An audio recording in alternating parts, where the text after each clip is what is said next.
What's good, everybody? Welcome to another exciting episode of Full Circle. I'm your host, as always, Harmon Jr. Please feel free to find me at Harmon Jr. on all your favorite social media. And right before we get into this very surprise special episode, I like to say I'm still here. We didn't have an episode last week. Texas froze over, everyone. But I'm alive. I'm okay. We're still here. Pokemon Month does not stop. Blizzard stops nothing. I got my overcoat. Take no damage from no hail or snow. That's how I do it. But guess what, people? You know how we're going to end Pokemon Month? With two, not one, but two very important Pokemon Masters. I would dare say they are the best in their field when it comes to Pokemon. You might know one from IGN. You might know the other from GameSpot. But I have Casey DeFreitas and Kallie Plagge with me. Everybody clap your hands. Woo! How are you lovely ladies doing today? I'll start with Casey. How are you?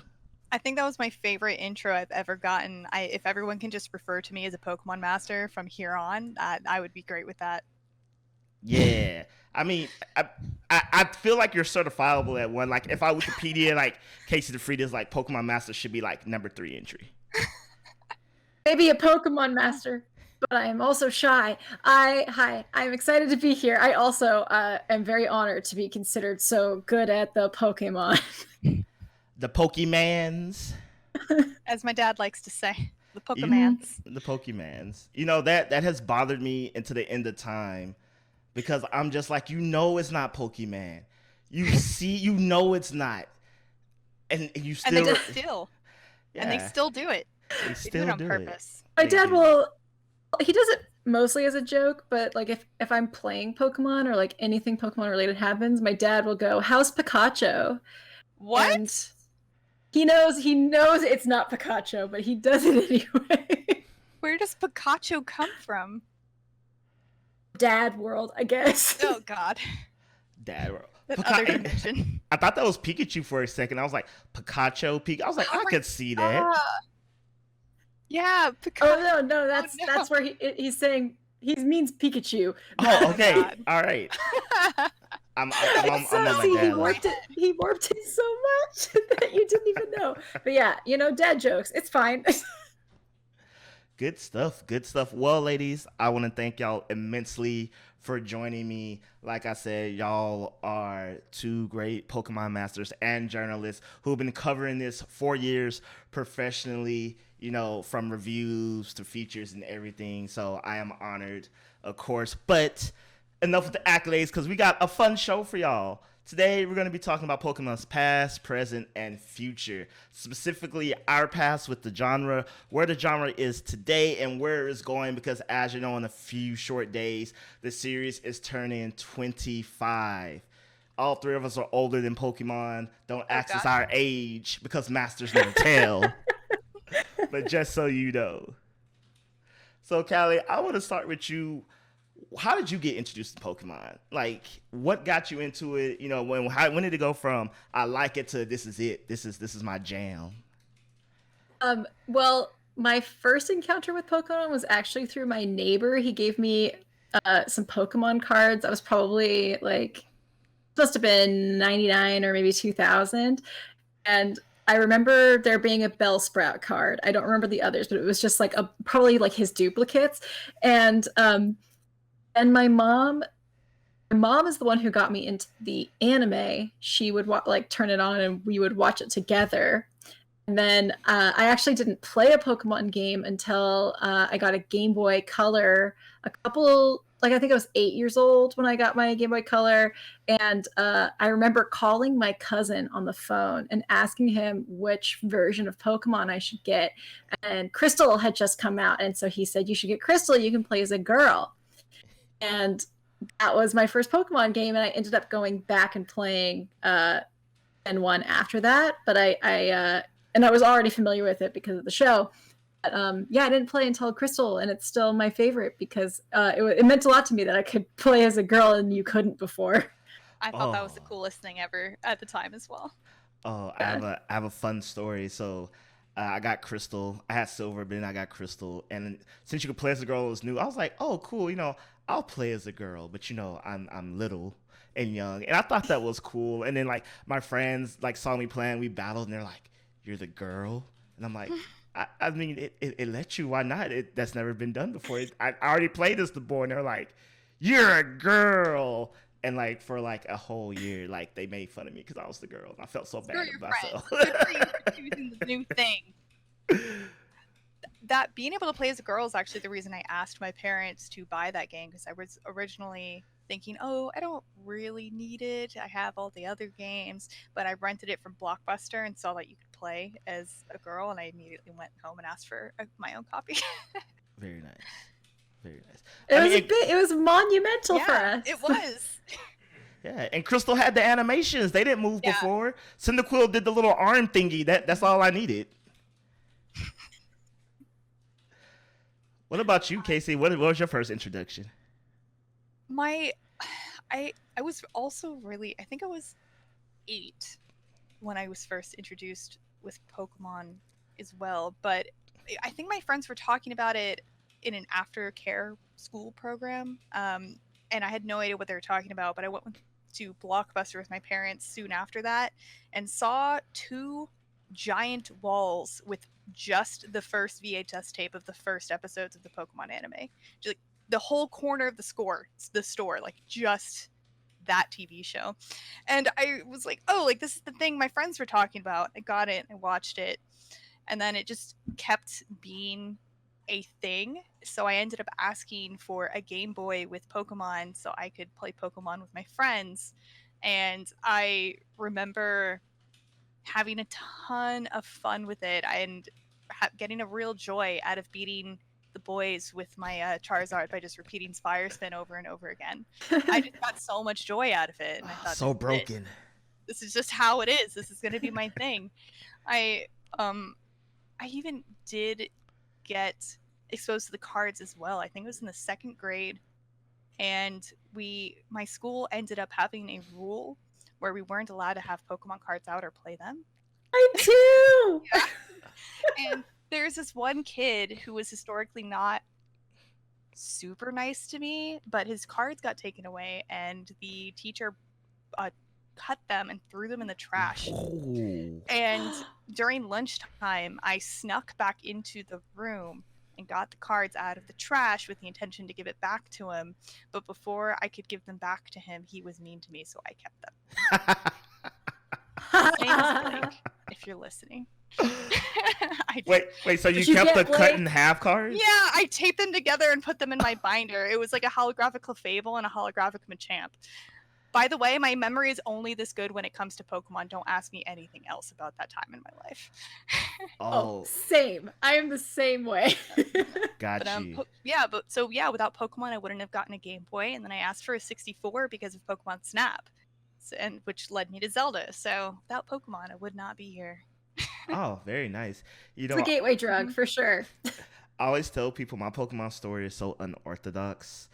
So I was in Sears, which you may know that is kids today, maybe, I don't know. So there's a place called Sales. And back in the day, Sears used to sell like electronics, like VCRs and old TVs and stuff. And for whatever reason, they had a Game Boy kiosk with a copy of Reddit in it. And this was one of those things where our mom was doing mom things. I don't know, probably like buying stuff we needed, clothes and silly things like that. And so I went to the Game Boy kiosk and I was like, what is this game? And like, I don't know, I had a dyslexic moment. I didn't know what it was called. I thought it was like Pokémon. And I was like, what's that? What's this? I don't know what the accent over the E does yet. I'm too small. And I remember playing it, and it's the store version, and the guy was like at the Pewter City gym, and I remember just like fighting the trainers, losing, getting to Brock, and was like, I don't know what's going on, but this is amazing. And the literal next day, I saw the anime and was like, this is amazing. I must have this. But because of how things fell, like by the time I got my own copy, and I went back to the Sears 3 times just to play this game. Yellow was already out, so Yellow was technically my first game, and my special place in my heart. And I remember being so upset because I was like, I don't want Pikachu. It's stupid. Why I gotta have Pikachu? And I was just so mad because in my mind I was like, about to get a Charmander, about to be a boss. But then you get one anyway, so it all worked out. Then you got them all. That mattered. I did. You know, except I didn't get Squirtle because at the time, Officer Jenny kept refusing to give it to me, and I didn't know like you had to go back and talk to her. I just thought she was like, "You're not good enough," so I was just like, "Oh, screw you, woman. You're not good enough for me." And then somebody told me like, "Oh, you just talked to her after you beat Misty." I was like, "Oh, shame on me." Well, how would you know without a guide at that time? I know. How would I know? And you know, The guide of the playground. no, screw the guy at the playgrounds because they were all full of lies with Yeah. the Mew trucks and the people being like, oh, you know, there's really 200 Pokemon, and you know, all those lies you could never prove. No, man, word on the streets is you go to that truck by the SSN and you get a freaking Machamp with strength that's level 100, and then you can move the truck and get a Mew. Wow. You just gotta go do it and believe. Just gotta believe. You believe hard enough. Oh man, so another fun fact: when Pokemon Snap came out, like you said, Casey, I got that. I think I specifically got 64 for that. I don't remember. That's the Same. story I'm going with. So when I went to Blockbuster for the first time to print out my stickers, like my mom was very frustrated with me for whatever reason. I was probably being bad, and we broke the machine. And I remember her telling me we're never gonna do this again because she was so embarrassed because we broke the machine. And so for like a good year in my mind, it was probably like a month or two, I couldn't print out stickers because she refused to take me. It's crazy It's how rough. time feels when you're a kid. A year feels like so long, but now it's been a year and it's a year and there's already a new Pokemon game out. Like, what? I'm not even done with the first one. Like, how is this happening? No, but no, yeah, All right, so real quick, I'm not down with the progression of yeah, time. no, not at all. Please stop. I'm not down with it. all right, ladies, I didn't prepare y'all for this because I wanted your honest answers. At the same God. time, on the count of three, what's the best generation? 1, 2, 3. 2. Ew. Ah, boo! Y'all are no fun. You put me on the spot, man. Like, nah, no thought out words, professional thoughts on this one. No, gut reaction. 2. So why 2? Well, for me, I mean, part I acknowledge part of it is that was the first generation that I played. I did I've played all of them. I went back and I played. I actually owned Red, Blue, and Yellow. I went through a phase where I bought every version because Same. I was that kid, and I would spend all my allowance on Pokemon cartridges. But I think there's something very special about 2 because of the when you finish Johto and you realize you get to go to Kanto. I think that magic is very specific to Gen 2. I think Heart Gold and Soul Silver are included in this as remakes. I think they're fantastic. There's just something very special about thinking you've gotten to the end of it and realizing there's more to chase, which I don't think other generation has really captured in the same way that 2 did. That's cool. What about you, Casey? That's a great answer. I'm also including Heart Gold and Soul Silver in these because I think those remakes are great and had some features that I don't know why they didn't keep doing them all the way up until the Crown Tundra of not having Pokemon follow you. I mean, that was such a cool thing, but also having 2 different I don't want to call them 2 different regions to explore and all of those different Pokemon together. And I always thought the lore and the stories behind the legendary in Gen 2 was very cool and interesting. Mhm. And just having some of those first, it just introduced a lot of firsts, and I was both simultaneously old enough to really get the game at a level I wasn't able to previously, like with Crystal and Soul Silver and Heart Gold, and also still young enough to have my original wonder that I did with the first one. And it was the first Pokemon game I was able to properly get hyped about. Did you guys ever get Beckett Pokemon magazines? What? Oh. I've never even heard of it. Okay, so Beckett was a magazine, and they actually changed based on whatever was popular at the time because it was technically a trading card magazine. But because Pokemon was the biggest thing for a very long time, it was consistently Pokemon for a very long time. And they had they made custom like CG rendered Pokemon covers. So one with like a furry Mew or a scaly Charizard and different things like that. But they published a magazine with the Japanese names of all of the Gen 2 Pokemon with the pictures of them all.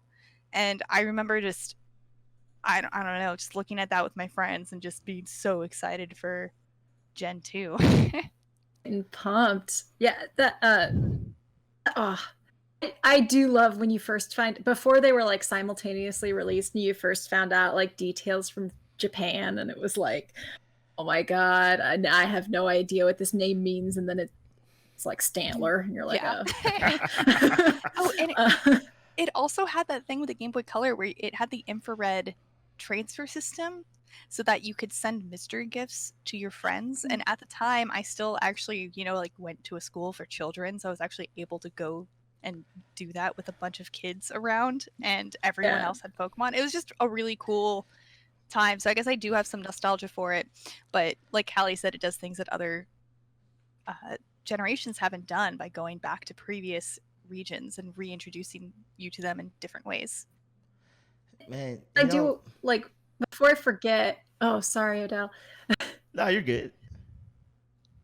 I just wanted to say, before I forget, it's also Johto and Kanto both, but especially Gen 2 and how Johto is presented is like the most Japanese of the Pokemon games. Like I was gonna make a joke and say it's like the weeb one, but like it draws a lot from like Japanese cultural traditions. The towns are very inspired by that. You have, like the music, even like there's a lot there that's feels very like at the time it just felt like I was getting something from somewhere else. Like it felt so cool to explore a game that way. I think more recent Pokemon games obviously are more inspired by places that we're pretty familiar with as people who live in the US, or I've been to the UK, I've been to Hawaii. I had never been to Japan at that time, and so that really captivated me. I was always really into Japan, probably largely because of Pokemon. So that's another thing that I think Gen 2 really has going for it as a person from the US. It's just, it feels very cool to explore that world. Very nice. I'm not, y'all saying its praises. I'm not going to sing Gen 2's praises. It's amazing. It's my second favorite generation. For all those things, I have a fun story. So I remember watching the anime and wondering, where the hell is Togepi in the Pokédex? Togepi doesn't exist. I got Pokemon Stadium, and I thought, for some again, Plagge, I remember, they were like, if you beat the game all the way, all the mini games, Elite Four, Victory Road, and all that good stuff, you get the secret Pokédex. And I 100% at that game, and like did everything. Was like, where's Togepi? Where's Ho-Oh? Where's these I don't think Where's they Peekaboo, man? Yeah. And I did it all, and there was no Balloon Pikachu, there was no Surfing Pikachu, there was no Togepi. And I remember being on edge. I was like the It's Always Sunny in Philadelphia meme with like all my conspiracy theories and being like, where is it? And then once I found out it was like a Gen 2 Pokemon, and all the other Gen 2 Pokemon, like I was so upset because I thought there was like some great mystery that only I, Pokemon Master Odell, was trying to solve, that no one cared about who were these Pokemon. So, Adele, what was your favorite gen then? All right, so my favorite gen is 5.2 because it's black and white too, not black and white. And it's only my favorite gen because it's what Johto was, except slightly more advanced, with the future stuff, because you go back to the Nova region 2 years later, similar how it's 2 years later in Gold and Silver. And from a story standpoint, I think it's the best Pokemon story we've gotten and probably will ever get at this pace. And so seeing the region change with the new gym leaders, watching your old friends grow up to the professors, gym leaders, and everything that they did, and watching how the region changed and shifted, and how Team Plasma became like a legit terrorist organization. Like they blew up a bridge. My goodness, like yeah, that was serious. And so oh yeah. No. Keep going. Yeah, so I really love Gen 5, and also it gave me some of my favorite Pokemon like Minshao and Volcarona and Chandelure. And, yeah, we get Trubbish, but Trubbish is kind of cute. Do not trash talk Trubbish in my presence. I love him.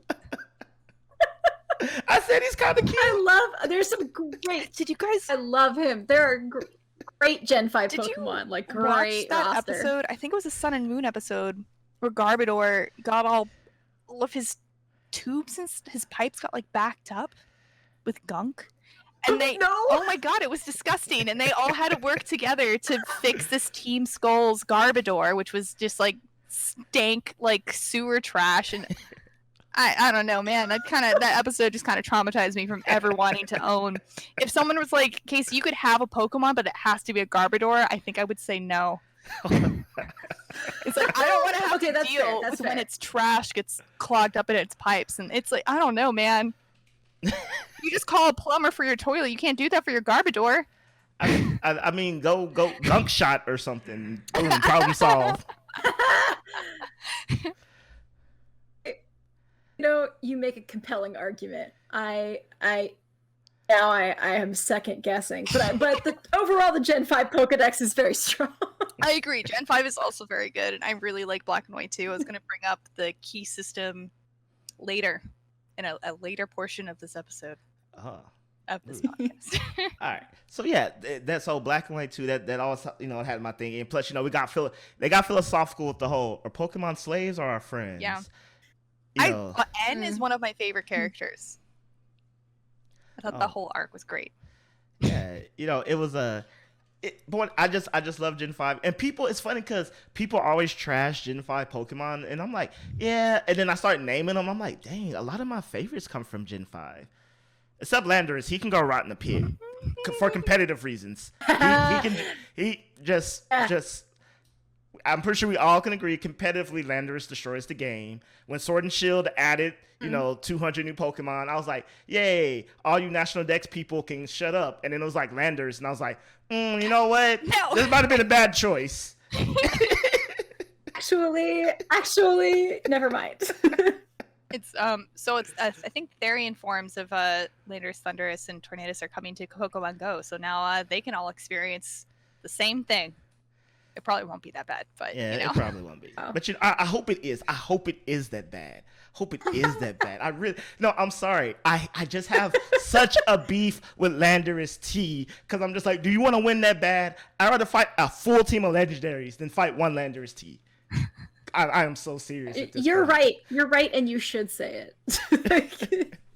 I have never battled someone with a Landorus T on their team, and I will count my stars. I will count myself lucky. I don't know what saved me from that. No, I don't know why. Why did no one ever have a Landorus T on their team? I don't. I'll never solve. God likes you better, I guess. I guess so. It's one of those things that'll make you rage quit because I was thinking maybe, in Gen 8 when it came back, I was like, they rebalanced the game. It won't be, as godly unstoppable to most teams, and then it was. And then I was like, I was sad. But you know what? Speaking about the past and Pokemon controversy, how did y'all feel about, when Bring Back National Dex was going on? I personally thought it was insane. One, that Pokemon had a major video game controversy. Like, that blew my mind. I thought that was, like, noteworthy. I was like, whoa, like, Pokemon? I mean, I know they boycotted the game, but then Cells just recently came out not too long ago that, is one of the best-selling games, so I guess that boycott went swimmingly. To any Bring Back National Dex people that listen to the show, yeah, I said it. You can at me. Keep these ladies out of it. I said it. I ain't scared. I'll argue you all day. But anyway, I digress. I do think it was. I think it was how many? I know it was the best-selling game since Silver and Gold. That doesn't mean it was the best-selling game ever, or was it? Oh, it's high. It's high on the list. Yeah. There. It let me like this. It didn't sink into obscurity from the boycott or wherever that was.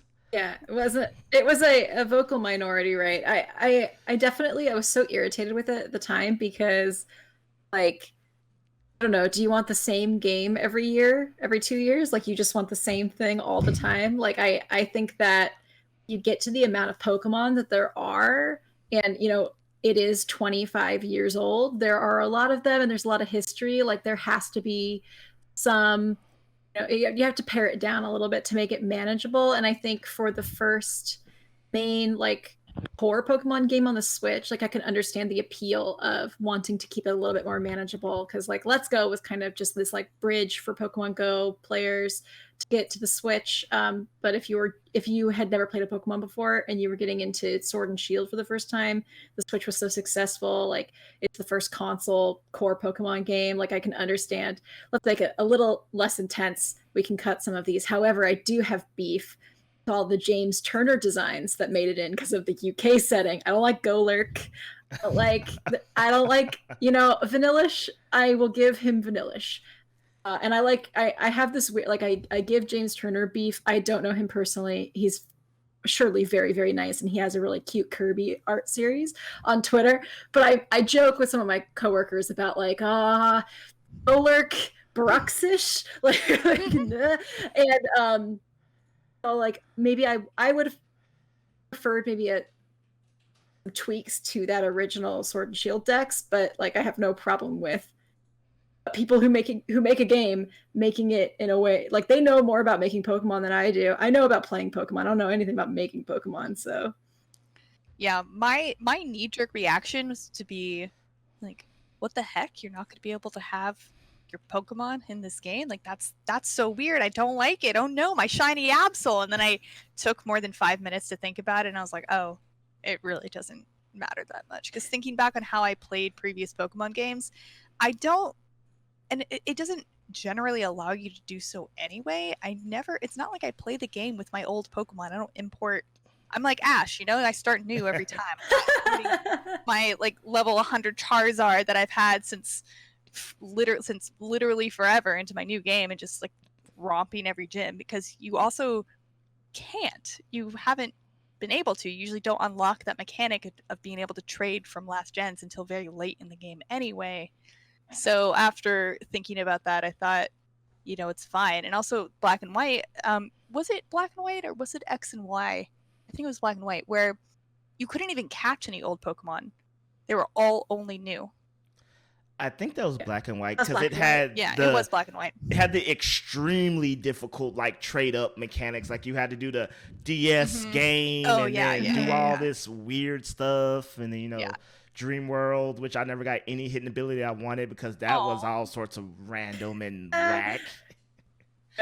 So, but yeah, I don't really see why it's such an outrage. I think if they would have marketed it better, I think less people would have been mad about it. I think if Pokemon had come out and said, we're going to limit the Pokemon available to catch because we think it makes a better game experience, and we will eventually enable your Pokemon to be able to go to a more modern bank and will be available in the future, and they would have just left it at that, I think people would have not been so mad. But instead they were using it as an excuse. And I think that's where people got mad about it. Yeah. I mean, I wasn't as, I guess, forgiving. I didn't blame the marketing. One, because I was like, well, we don't know what the Dex is. So I feel like I can't get mad yet because I don't know what's going to be there. I mean, granted, I don't think there was any major Pokemon where I was like, oh, wait, it was Volcarona, but then they added him. So I was kind of okay with that because, I mean, life went on. But I just remember I was like, we don't have a list yet. And there was a running meme that I kept posting was like, sorry, Maractus isn't going to be in the game. And what happens in the first major trailer? A Maractus. It's like the first Pokemon you see. And I was like, well, eggs on my face. It's always Sophie's Maractus who's ruining my raids anyway. It's like, now I want Maractus to be gone. Oh, man. Oh, yeah. On the Dynamax raids, I have to do it with real people because the computer's just like, what we can use right now? An agility. I'm like, yeah, that's cool, bruh. Thanks. Yeah, Appreciate I knew that. that. Appreciated that. And it would be like, they're water Pokemon, and it's like they're using Water Veil, and it's like a giant Jolteon. I'm just like, This is fine. You just gotta carry them. They're just teaching you how to carry your friends. Oh yeah, and I have nothing on children learning Pokemon because I've met some amazing children, especially in the PAX Pokemon League, who are amazing battlers and sharp minds. But I swear it pairs me with children that don't know what they're doing, because they're like, I don't know who told them Instruct was a cool move, but like, I swear, like, somebody will use like a buff and they'll instruct them, and I'm just like, bro, that's 2 turns. That's 2 turns. Buzzwole is like over here like just rocking us. Can we all just attack? Like, can we just do that? Just tackle. I don't care. Do something important. I love the kids. Do you? No. I'm just thinking about the kids that Kallie and I played with at that one Pokemon World Championship. So, some of them are awesome and others like not so much. So, everyone is their own person, including the children. Casey and I were so close to ratting out some cheating teens to their dad. They were like maybe 13, and they were so proud of their hacked Pokemon. Oh, the one girl must have been younger. I don't know, but they were actively trying to cheat. She wasn't cheating. She was good. Yeah. There was one girl, I think, whose sister was a cheater, and she inherited her cheated. Like, she didn't know they were hacked, and she just knew how to battle really well. And then there were some I was like, oh, you kids, you youths. I was like, back in my day. Yeah, there was this one kid who was trying to use a Pokemon that wasn't allowed with a move and ability combo that also wasn't allowed. So I was just like, no. Sorry, no. It was no guard fissure mechanic, yes. I think. It's like, none of that is allowed. Stop it. We're supposed to be on... We're those people. We're carrying it up. But we didn't rat anyone out. We just had a calm conversation with them. It's fine. We also beat them. We beat them handily. Nice, we did. I love that feeling. It's like when that guy's like, hey, you're proud of my team of all perfect IV shinies. I'm like, yeah. I'm so proud. I'm so proud. I bet that breeding took like 10 hours, huh? Yeah, bro, like 10 hours. I'm like, oh, okay. All right. That's cool. That's nice. I'm going to destroy you with everything I got. Also for context, that was the Sun and Moon Battle Royale type of gameplay. So that's why we were fighting so many people all at the same time. Oh, very nice. Yeah, it was like a side like just enter if you want to kind of a mini tournament at World Championships, and it was all ages, and so that's how we ended up battling children. And Casey and I like no mercy. You're great. Good job for being a great child, but I need those tickets to buy that Pokemon water bottle. So I need them. Hey, no, I've been doing this for 20 years. Like I said, I participate in the PAX Pokemon League regularly. I can't wait for it to come back. And I've learned that I have to take every opponent seriously, because there's always like that 10-year-old. I'm like, oh, you're probably going to get an Ash badge. And then like 2 moves in, he's going for it. I'm like, oh crap. Like that an Ash badge. Yeah. We have Ash badges. If someone challenges you and challenges you again, and then maybe if they're on their 3rd battle, you can ask the gym leader to be like, you know what? There you go. You can't do that as the Elite Four, but you can Ash badge it. And so, sometimes I've given kids free moves, and then I'm just like, oh God, no. Oh, oh crap. Like, I literally, I battled this 10-year-old, and it came down to the wire. It was like, I just better at predicting him. That was literally just a case of experience. And he lost, and he came back and like remodified his team. And I was like, I'm going to lose. I already know I'm going to lose. Like, he is ready. Cause like I remember when he lost, because I could tell he was good, because when he lost, like you could see it in his eyes. Like, I don't know. That was the first time, he saw defeat when he thought he was so sure of himself. When he came back, I was like, oh yeah, he's going to wreck me. I mean, I can't really change my team. I'm a fire type gym leader. I mean, what can I do? God, fire type gym leader, that's rough. I love fire type. Yeah, that is rough. But oof.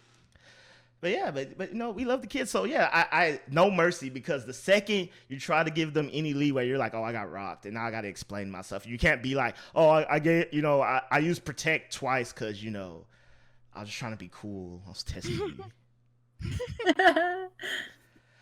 Oh man, so we talked about the past and everything led up to that, but let's talk about the present, everything that Pokemon is into it now.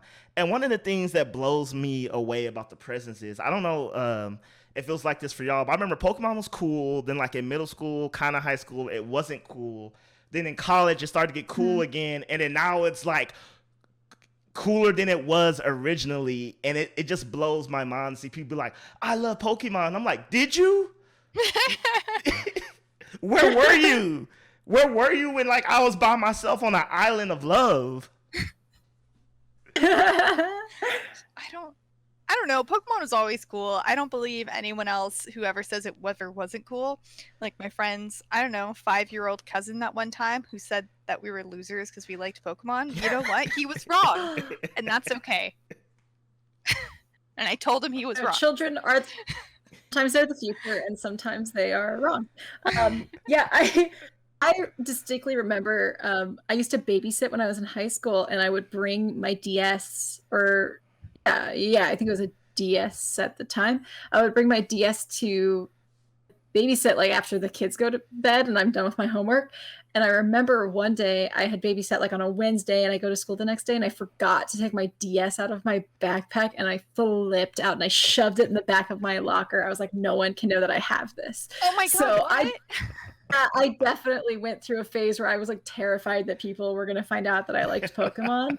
And then in high school, and then in college it became cool again, and it was okay. And now I'm just like, look at my giant collection of stuffed toys for children that I buy with my adult money. Man, I don't know. I just unabashedly would bring my DS to high school and open it up and play Animal Crossing and just like give no F's. What? I don't know. Casey, you were blessed. You've never fought Landorus T. You never had Pokemon social stigma. Like you're blessed. I don't know. No. People thought I was weird as heck when I was in like elementary and middle school, but maybe it's fine. I felt like people thought I was weird as heck in elementary and middle school, except for my own group of friends who heralded me and respected me greatly. But everyone else, I was that weird girl. And that's okay. More power to you. Maybe you're the only Pokemon master here, and we're just pretenders. Absolutely not.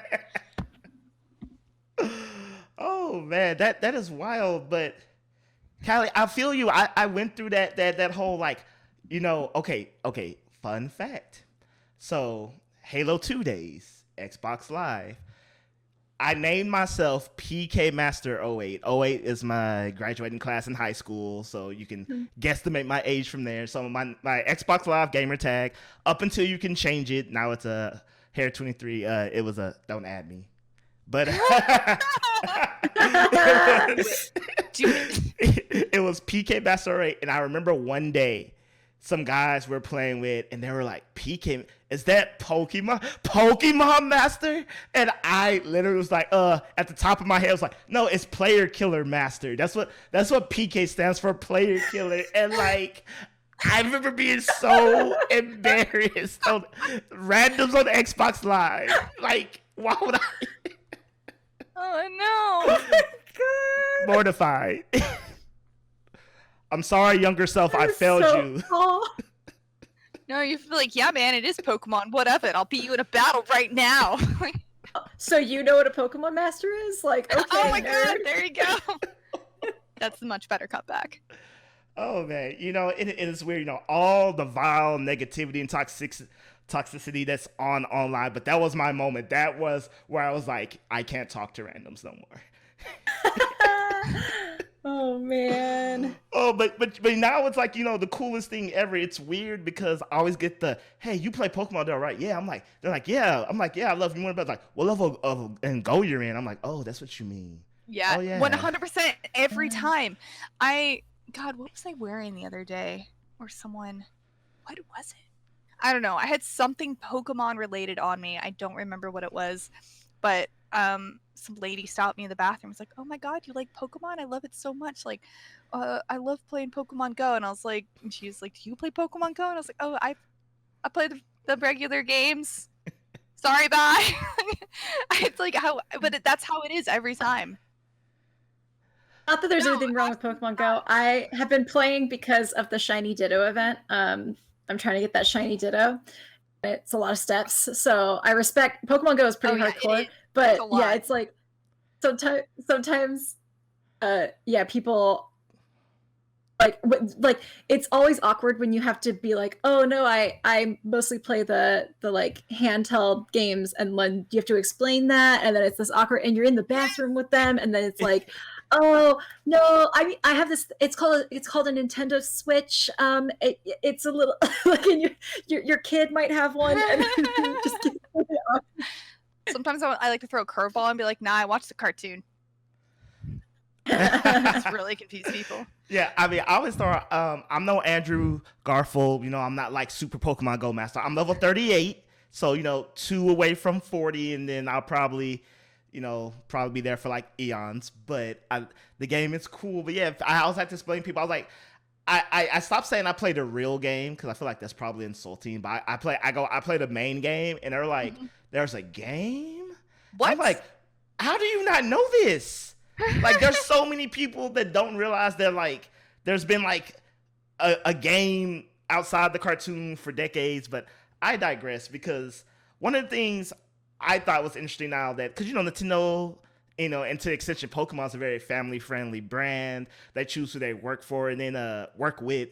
And the Katy Perry music announcement really startled me. I was like, okay, who's really old at Pokemon but kind of not, and kind of in charge of making decisions, and landed on this? It definitely took me by surprise. I will say that like the Pokemon Go experiences we've had, and the theme of the 25th anniversary, which is like Pokemon music, I think are both emblematic of how Pokemon kind of transcends the video game sphere and is just its own cultural phenomenon in its own right. But I was really not expecting Katy Perry. I feel like Katy Perry is one of the safest picks you can do, because I don't remember her being involved in many scandals, except for claiming to have kissed a woman. And I don't think she's like gotten a DUI or anything like that. So I think she's a good pick. However, Post Malone was that was the 1-2 punch. They got me a little bit with Katy Perry. Then I rebounded. I was like, okay, I think I understand Katy Perry. And then they clocked me in the side with Post Malone. And I was like, okay, this is not what I expected from the Pokemon company. We all love Sunflower. Great song. I'll do Circles too. I'm not anti Post Malone. But I was like, I didn't expect this family-oriented brand to go with somebody with face tattoos. I just didn't. The exact same thing. Like Katy Perry, I was like, whoa, they're collaborating with some really big stars. I never would have thought them to, because for the same reason. And then same thing, Post Malone was just like, what? That just... Again, nothing wrong with Post Malone, nothing wrong with face tattoos. I just wasn't expecting it from the Pokemon company, so I was very, very surprised to hear that. And it's also just out of left field. Like, I mean, yeah, I guess Detective Pikachu is like a little bit of a break from what you would expect from Pokemon too, but like, the music part is what gets me. Like, what about Pop Stars? What does that have to do with anything? We're gonna get Pokemon songs and Beat Saber. That is the big 25th. That's a goal. No, I don't know. Pokemon Just Dance. There's not. What are they gonna be singing at this concert? That's what I want to know. Back To Be a Master. I really hope it's just Jigglypuff over and over again. Okay, okay. This is the only thing I'll give them that. Pokemon. I'm like, okay, that's chuckle worthy. I'm like, haha. But I'm like, okay, since everything's out the window, I'm just like, I mean, if y'all could have went with like Drake, I feel like that's like the universal appeal, right? Like everyone loves Drake, everyone loves Taylor Swift. Because I'm like, now that Post Malone's there, it's a it's a free for all. Like, get Beyonce. They both have the apostrophe over the E. It makes sense. Oh my god, it does. Be great. Yeah, like Pokemon cross Beyonce. Like, instead of the Levi collection, we got the Pokemon Beyonce collection. I couldn't afford it, but it looked fabulous. God, those Pokemon Levi jeans are just taunting me. I do not need another pair of jeans, especially not when they're $180. But they're Pokemon jeans, and I know what size and clip-on bag I wear. So, so I was so the clip-on bags got me. The Pokeball or the Psyduck. I didn't buy anything. Okay, I was not fast enough, which is good for my wallet. Yeah. I wanted that Psyduck back. I wanted the Pokeball one. I was like, no, I shouldn't do it. So how about that Black Milk Pokemon Collection #2 coming out? Oh! I'm so excited because I already have stuff from the first Pokemon Black Milk collection. So I'm thinking of... That's another cool part of this. Yeah, I'm thinking of buying a second Pokeball business timeshare because I love it so much and I'm afraid I will wear it out. It wouldn't be the only article of clothing I've bought 2 of that was Pokemon themed, and it worked out the first time. So, sorry, this is now a fashion podcast. No, I get it. Pokemon shirts just recently, said their Hoenn collection is coming, so I'm like, yeah, I'm about to be Torchic out, just ready. Well, actually, I put on that COVID weight, so I need to like lose. See, that's my goal: lose that weight and then look flying Pokemon shirts. That's the goal. I just love that it is so easy to buy mostly classy nerd shit now. It is probably my favorite thing. Oh, most definitely. It's probably good that all this stuff wasn't around when I was in high school because I would have asked my parents for way too much stuff. So it's good that I am now an adult with some disposable income, a little bit, depending. If they come out with a Pokemon Color Pop collection, I'm gonna die because I already bought the full Sailor Moon collection and the full Animal Crossing collection. And if they come out with Pokemon makeup, it's over for me. It's over. They did come out with some. There was one brand that came out with some Pikachu makeup, but it was a Japan only. It was very expensive. Ooh. I did have some of that. Its demo. Speaking of Japan only, I'm sorry. Y'all saw that Gengar pillow? Like, I was ready. Sorry for my over-enthusiastic. I don't know what it was USD. It was like 200 or something. I don't know. But that was one of the few times I was like, you know what? Screw it. Don't think about it. Just do it. And it was like sold out in 5 minutes. I was like, why? Yeah. Who has the money and who wants this besides me? I want to lay on my desk and give up on life inside of Gengar's head. That's how I want to die. So for people who don't know what we're talking about, it is a big plush Gengar and his mouth is wide open and you can put your head inside of his mouth and take a nap. And the picture that they used to promote this product was a Japanese businessman lying on the floor with his head in Gengar's mouth, all suited up and everything. It's a whole mood. Yeah. I'm very big into importing Japanese Pokemon goods, and the one thing that I can't get that I'm so mad. Speaking of its demo, as its demo exclusive, like limited edition pill case, just a Pokemon pill case themed with like Gengar and like Chandelure. And I just could use something. I think it's very useful. And I found one eBay listing and it was sold, and I am devastated.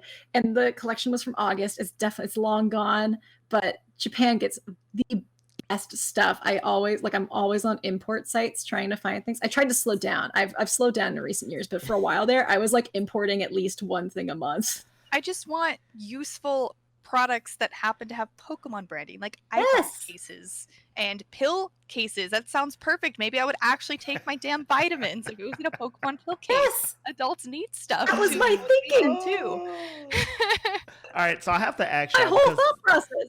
because this happens to me a lot since we're talking about fashion. So, and shout out to my mother. She has the world's best intentions. I love you deeply.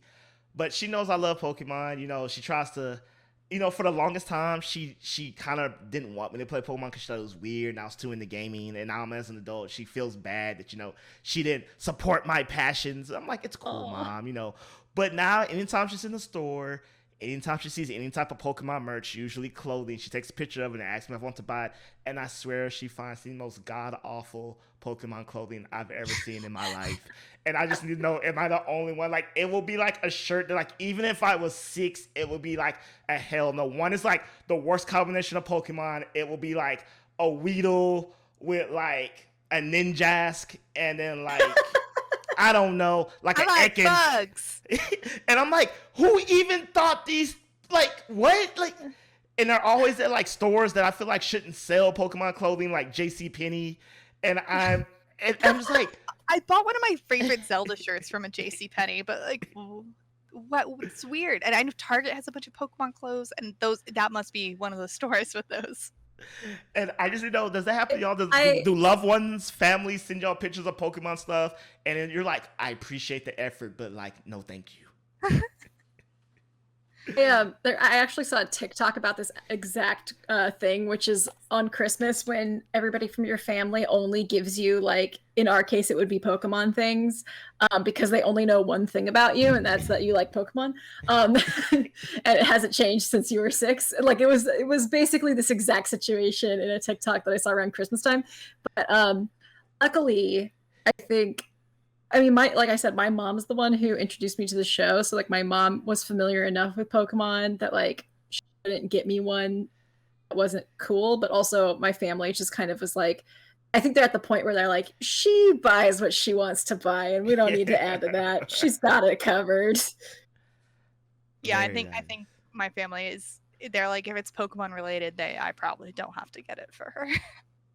Nice. Again, you know, my personal family, you know, they haven't reached that way. And I'm not gonna drop her name, but one time a Valentine's of mine, or I guess a would-be Valentine's, got me something Pokemon related, and it was so god awful.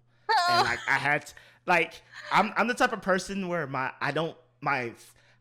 can have the world's best intentions, but I wear my emotions on my sleeve type of thing. So my face tells it all before I have time to like register and like prep the muscles in my face. So I was like, oh, thank you. But my face was like, it's horrible. Why would you do this?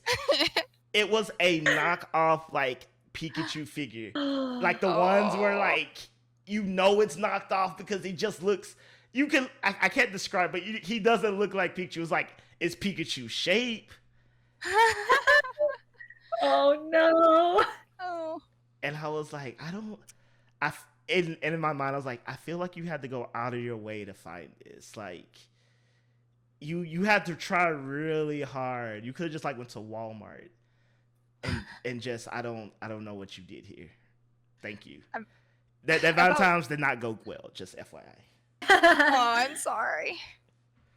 I guess I've also realized that if I really want something Pokemon related, and if I tell people in my life that, hey, I really want this thing, I can't actually trust anyone to get me that thing before it sells out, so I just need to get it myself. That's fair. That's another thing, yeah. You know, something interesting I was also thinking about, you know, it took, you know, nearly 25 years before we got a direct Pokemon competitor, which I'm not sure we can even really say that with Tim just yet, because, you know, it's still in early access, right? Like forever and a day. But, you know, I really shout out to Tim. I have nothing against you. I would love to play you when your servers work. But I think it's sold quite a bit. I think it sold like 500,000 copies, ooh. Which is pretty decent for a brand new game like that. And I know on Steam it has a 9 out of 10 rating.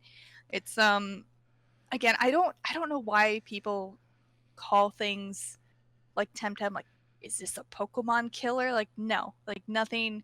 Pokemon is so much more than just the games, as you were mentioning earlier. I think its biggest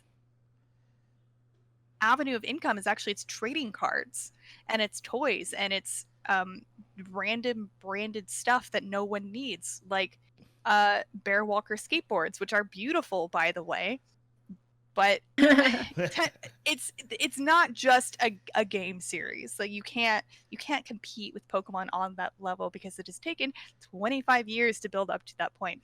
But anyway, I think Temtem is really interesting, and I haven't actually tried to play it since it was in even before early access when I was in alpha. And I thought it was fun. I thought it was cool. It was it also made me realize how difficult Pokemon can be to people who have never played Pokemon before. Because I was playing Temtem as someone who's never played Temtem before, and I was like, I have no idea what I'm doing because I don't know the type matchups. I have not been trained for 25 years on how to look at a Temtem and see that is probably a rock or ground type Pokemon, or like Temtem or whatever. I don't have that kind of knowledge, so it kind of made me appreciate how easy it is for me to get into new Pokemon games as not a new child. Oh, Yeah. I hear you. I haven't played Temtem since the alpha either, but I found it similarly a little bit harder to read, and it could very well just be that I have been trained my entire life to understand how Pokemon works. But I do think that the types in Temtem, like the elemental matchups, were kind of weird and kind of confusing. And like, I think to Pokemon's credit, a lot of the designs like really are explicitly to show you visually what the information you need about the Pokemon you're fighting, which I didn't necessarily get from Temtem. So I think those are the two things that I think are its biggest challenges in being a Pokemon competitor. However, I think being independent, being on PC gives you a lot of freedom to do other things, to have online play, to do the adventure with a friend. Like those are our Temtem strengths. So yeah, for me it's weird because I almost think of like anything that's ever been compared to Pokemon as apples and oranges, because Pokemon is such a unique and distinct series that like I don't even think about Pokemon as a JRPG. It's technically a JRPG, but it's just Pokemon. Like it's just Pokemon. Thank you. Oh man, I tell that to people all the time because for the longest time, this fun fact about me, JRPGs was my most disliked genre. Now that's roguelike. That's a story for another time. But for the longest time, it was JRPGs until someone literally pointed out to me at an age where I should have already figured this out. They're like, bro, Pokemon's a JRPG. What's wrong with you? And I'm like, what? I like JRPGs and I love them. And then I honestly, I kid you not, was like, let me go play JRPGs. I was like, oh yeah. I mean, they're not like Pokemon, but in essence, they are. I love the genre now. I know that's weird that someone just pointed out a simple fact. It's not weird. Make you reevaluate not weird. I went through the life. exact same thing. I was the exact same way. I never considered myself to be a big JRPG person. I found them kind of like hard to get into. I think a lot of JRPGs have that like 10, 20 hour hump where you're like, it doesn't get good until 30 hours in or whatever. So I found that pretty impenetrable. I've never played a Final Fantasy game. And so I never considered myself to be a big JRPG person. I even would have told you, even like as recently as a couple of years ago, that I prefer a real-time combat. I would have said, oh, I prefer real-time combat. That is not the case anymore. I love turn-based. I love tactics stuff. I've been playing Persona 5 Royal. I've had an awakening. I don't know what was going on with me, but I had the exact same thing where I just didn't think of Pokemon that way, and I still don't. Like, yes, technically it is a Japanese role-playing game, but it is just so different. Like, even if Temtem or any other game borrows from what Pokemon does, I don't think it can really get to like it's just its own. It's above what it is. It's larger than life, you know. I feel like so many, I guess, monster catching, taming / raising games are its own thing. It's not necessarily a JRPG. I think the closest to a JRPG any of those have been is Dragon Quest monsters, but that is because it stems from the original JRPG. If I can even, I guess if you guys agree with me on that. But it's the archetype of it. Dragon Quest is absolutely a JRPG archetype. Yeah. So, but I feel like most other monster catching games are just their own thing. And while we're talking about other games that are kind of like Pokemon, can I please sell you both on this game called Monster Sanctuary? Oh. I love this game. I think it's on Xbox Game Pass. It was described to me as a Metroidvania Pokemon-like. So it has a huge map with branching paths that you can't access unless you have the correct monster with you that has the ability for it. But the battles aren't action battles. You run into someone on the map and then you are doing a turn-based battle, and all battles are 3 versus 3, and all of your monsters have giant skill trees.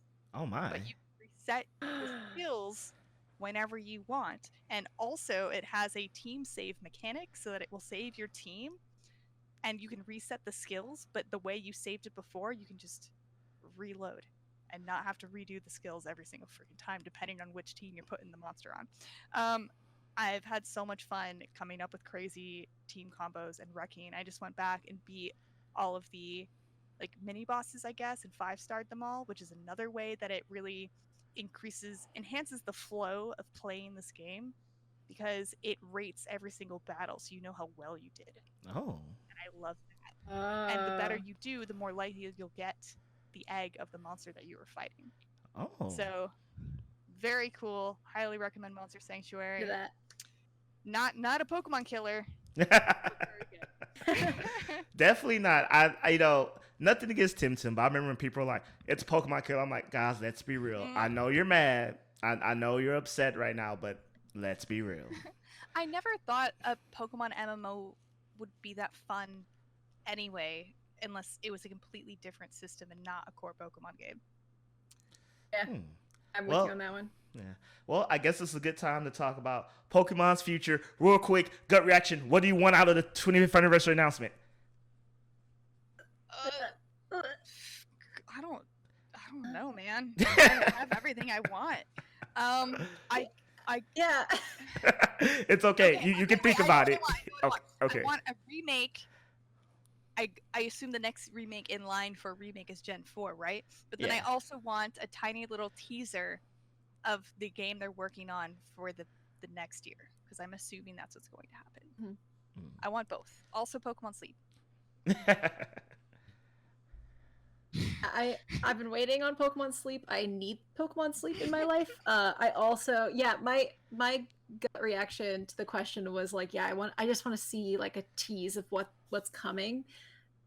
Like I love Sword and Shield. I love that it's basically geared towards competitive players. Like you can fine tune your Pokemon and customize them really easily without like all of the grinding. So I'm so happy with that. Like I don't see, especially with the addition of the oh my god, I forget what it's called, but the hidden ability, being able to get the hidden ability capsule. With an item. Oh, the patch? Yeah, the capsule. Patch. The patch? Yes. I think ability capsule and the hidden ability patch. Yes, the capsule just switches the ability to the whatever, but the patch does exclusively the hidden ability, right? So with that addition, that was basically the last piece of like being able to make your, weird shiny Pokemon from 4 gens ago into what you want it to be. So like, I don't know how you improve on that system. I mean, obviously you could, but like it's where I want it to be. I think the endgame system is great. Yeah, the end. I do think that we could get a Pokemon game with maybe more investment in the core, a little bit more of like. I really I gave Sword and Shield a 9, so I'm not really complaining about Sword and Shield, but like I'm excited to see what the next Pokemon game looks like in light of Sword and Shield. Is it more of a focus on that single player, like the core story experience? I'm excited to see what they do, and Sinnoh has never been my favorite. I think that's the weakest Pokedex by far. It hasn't been mine either. So I said I want this, but do I really want it? But not really. I don't need it. But I don't need it. I would like to revisit it. You know, I agree. This is I what hit agree. me. No, I will buy it and I will play it, but I don't need it. Just because, you know, I like Mag Mortar, you know, Magnezone, Electivire. Those are all Gen 4 abominations. It's just, I think, one of the weaker ones. You mean you don't love Yamanga? Don't you remember the great Gen 2 Pokemon Yama? You know, I do agree with y'all that it's the weakest, but real quick, I have to say this. I will literally die on this hill. Cynthia is still the best champion to date. Bar none. 1000%. Bar none. Yeah. Garchomp. Excellent. I have the Cynthia Nendoroid with the Garchomp, and she's wonderful. So I think the first female champion, isn't she? I believe so. Because the next one isn't until Iris, I believe. Oh, yeah. Oh, shout out to Cynthia for sure. Yeah. And Garchomp. And First champion I legit Mario. lost to twice, by the way. I mean, yeah. Oh. Great. There are some standouts on that Pokedex as well. I just think it's it's not my. You know, even though I visually love the region. I didn't like the legendaries. Just like broke Oh. everything for me. It's like you're gonna let me catch the god that controls time. God. Like literally God. You're gonna let me catch literally the god that created. No. I'm 10. Stop. Please I'm stop. 10 years old and I'm gonna catch God. Why is the Pokemon that could bend dimensions a water Pokemon? Okay, I get it. Space, Dragon Steel, dimensions, Dragon Water. What? Oh. No. What? That was weird. It should Okay. a psychic type or something. I don't know. Not water. Yeah. I don't know. I also Got didn't like beef with I Sinnoh. thought the designs for those legendary Pokemon were so stupid too. Sorry, I'm so sorry. I know so many people love that game and really want it, and I liked a lot of the things about it. Like I think bringing back the underground exploration would be really cool, and I did really have a lot of fun with that. Like I said, Also got some great locales. Like I think that the map design is really good in Sinnoh. Just like the places that you can see, but I guess long story short, if they're doing a Sinnoh remake, that's probably something we're going to hear about for Pokemon Day. But do I absolutely, would I cry like I did when they brought the original games to 3DS? No. You know, this won't happen because I want it and it makes sense, so it won't happen. I'm just hoping we actually get like an eShop announcement that all the DS games are now downloadable on like the eShop, and I would just be like, red, blue, gold, silver, just the emulator. It doesn't have to be a fancy version, and I'll just be like, goodbye, March. Just whatever was supposed to come on March, I don't care anymore. I guess Nintendo, that would be amazing. I guess they don't like money. They know everyone just buys everything on the Switch, even if they already have 10 other copies of it. Like, yeah. I will do it. I will buy a new copy of Crystal. Yeah, I know especially be good. Oh, sorry. no, I was gonna say the DS games. I think Black, White, Black 2, White 2, even Heart Gold, Soul Silver. Those are so expensive to get now. Mm-hmm. Like so hard to get. Those would be people would go crazy for those just because like it's really hard to play those ones. Yeah. And then make it easy to transfer those Pokemon into the new freaking Pokemon home. Yeah. Oh yeah, I didn't even think about that. That's the only thing I would want, because getting Pokemon out of those games is nightmare. Yeah, not great. Yeah. And I wrote the wiki pages for those, and I was like, how the heck am I supposed to tell people how to do this? It's so long. It's so long, you guys. We appreciate your hard work. I know some people say they won't Let's Go Johto, but I don't like Go mechanics and Let's Go Pikachu and Eevee. I love the game. I just didn't like the Go mechanics. So if we get a Let's Go Johto, I would like, can I just get classic catching style and not the chain catching? That I wasn't a fan of that. I did it. I loved it. Don't get me wrong. But if we get a cute Chubby Johto Pokemon game, I can do without the Go mechanics. That's me though. That's me. If you love it, I love you too. That's cool. The best thing about that game was it was so easy to get shinies. Oh yeah. And I love games like that where you can actually physically see it shiny. I'm like, oh, that's cool. Like, I haven't got to waste my time. Like, there we really go. like that. It's cool. Yeah, just Pokemon in the overworld in general. I hope they never get rid of that. So that was definitely my favorite thing about that game, and then Sword and Shield after. I mean, in an ideal world, I guess they would continue with all three of their now, I guess, like mainline kind of games, which is continue doing remakes, continue doing new games and new gens, and continue the Let's Go series. And I don't know, maybe they'll announce that they're still doing all three, but that would also mean Game Freak would kind of need to expand.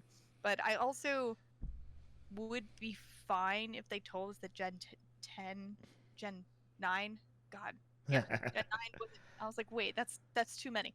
That Gen 9 wasn't coming for another 2 years, because I think we've gotten a new Pokemon game at least every 2 years if you count the third Pokemon in a gen, like in the set. And since 2016, if you count Let's Go, we've gotten a new Pokemon game every year.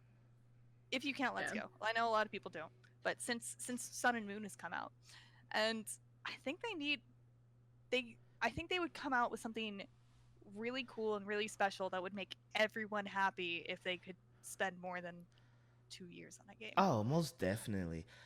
Honestly, I used to be against the idea, but now seeing new Pokemon Snap, if Gen 9 was like graphically beautiful and cel shaded, I think I would be okay with that.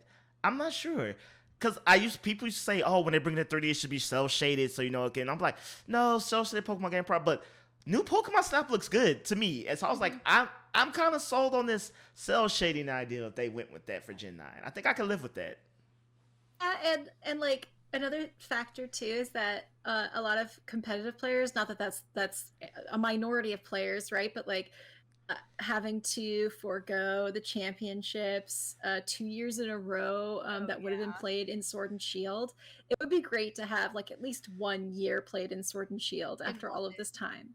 So like having that extra time to do the competitive series and wait for a new Pokemon, like that would be ideal for me. I think it's different if you're a kid, and like we said, like at the top of the show, like time works differently for children. So I totally get it. I totally get not wanting to wait. Hopefully stuff like new Pokemon Snap can like bridge the gap there. Maybe they'll surprise us and do a Pokemon Stadium type thing for Switch. That would be like my pie in the sky. Really cool. I want new mini games. I want the mini games. Yeah. All right, real quick. Favorite minigame, gut reaction. Sushi Go. I'm gonna say Sushi Go too. Sushi Go Round. Sushi Go is an actual Sushi Go Round. Yeah, Sushi Go. But yeah. All right. I love Clefairy Says because there's something cathartic about watching those Clefairies get beat when it's not you. It's like, I like the top two for me. I love playing Pokemon. Pokemon for the last couple of years. Pokemon Stadium is always the thing. It's like, it's my birthday and this is the game I want to play, because I would wreck everyone and I would always win solely. My fiance is always like, no, Casey, no one wants to play that game with you. They know that you're just hustling and are going to wreck them all. Like, just don't do that to us. It's not worth it. It's like, but I have fun doing it. No, but I want more mini games. I know it's a silly thing, but Battle Revolution was bad. I remember it being bad. I actually returned that game. Ooh. I've never returned a Pokemon game before, but I returned Battle Revolution. Ooh, I know Gale of Darkness and Coliseum will have a soft part in people's hearts, and they really want to see that return. I wasn't the biggest fan, but it has like a cult following, and I like Coliseum a lot. Yeah, not Coliseum. I liked Coliseum. Wait, yes. Oh my God, I'm just. Was it XD? Am I thinking of Coliseum or XD? No, I'm thinking of Coliseum. Yes, Coliseum. Pokemon Coliseum. Do we like Coliseum? Is that the Espeon and Umbreon one? Because yes, that's why Casey and I like it. With the cool main character. That's the main. That's the main reason Casey. He and was I so like that edgy. He's not wrong. Super edgy. I'd like the edgy characters in the Umbreon and Espeon. Was that your teen angst stage? It's like gonna rage against the machine. Still in my brain, I'm like, I'm gonna listen to Taking Back Sunday and like wear all black, and it's gonna be great. So it's just on brand. I'm just hoping, because I'm a little worried that Pokemon Day is gonna get here and we're gonna get like all these random like famous, but still question mark why this person like celebration, and then I'm like, that's it, and I'm gonna like flip my table. Like, If they, so I'm also kind of confused. So historically, so Pokemon Day, since they've been doing Pokemon Day, has never fallen on a weekend before, and they've always had presentations on Pokemon Day, and I don't. When do we expect the actual news presentation? Should we expect it on Thursday or Friday, or are we going to get it on Monday? Will they actually do the presentation on Saturday? that's a good Like, question. I'm confused. It's a very I don't know.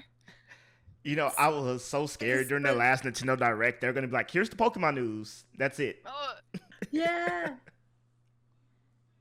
you know, Yeah, because the sorry. 20th anniversary direct, yeah, that was definitely a weekday. I remember being at work. I wonder. I mean, most companies don't do weekend announcements. Yeah, they don't. If they were going to do something, it would either be Friday or Monday. Yeah, it has to be. I can't think of any big announcements made on weekends. Aside from like an E3 Sunday yeah. presentation, which doesn't count. That's its own thing. That's a birthday for us, and then so. of course, yeah, and so we don't think of that as weekend anyway. But we do have the PlayStation thing on Thursday, so I don't know what to expect, and I mean, like, I don't know anything. I'm going through the work week, trying my best. Like, that's kind of what my plan. You know, a bunch of people today, the Pokemon Company official Twitter tweeted out, "Let's go Sinnoh," and people freaked the heck out. They've been posting stuff like that with all of the different generations, but it was just that certain verbiage which they haven't used before. Let's go Sinnoh, and people were like, "There's going to be a Let's go Sinnoh game," but that'd be weird for them to jump all the way to Sinnoh. What a slap in the face for all the people who would have been waiting for a remake of Sinnoh. It's like, you're getting a remake of Sinnoh. It's Let's go Sinnoh. Haha. I have a feeling it was just they used that phrasing just because "Let's go Sinnoh," like there's rhymed.